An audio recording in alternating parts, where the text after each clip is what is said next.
Il sistema vino solido e in crescita salva un 2009 annus horribilis dell'economia mondiale e italiana. A stappare la bella notizia, nella 44esima edizione di Vinitaly a Verona, la più importante rassegna vitivinicola al mondo, Luca Zaia, nella doppia veste di ministro per le risorse agricole uscente e di presidente della Regione Veneto.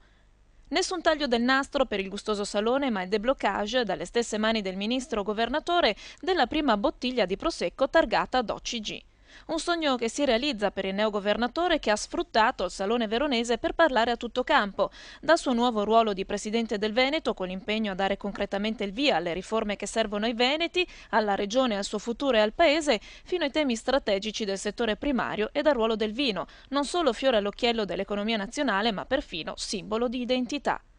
No definitivo agli OGM, questa è la conferma di Zaia come suo ultimo atto in qualità di ministro e per i tanti operatori del settore lo sprone a promuovere e non penalizzare la bevanda degli dei, riferendosi a quanti sono per la tolleranza zero in fatto di consumo di vino alla guida.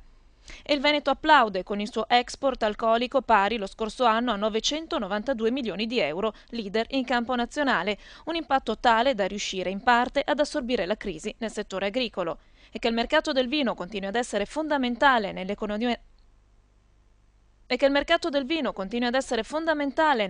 del paese lo dicono i numeri del Vinitaly di quest'anno: 92.000 metri quadrati di estensione, 4.200 espositori, 150.000 visitatori previsti da 100 paesi diversi. Con questi numeri la 5 giorni del vino si affaccia al mercato internazionale all'insegna della fiducia.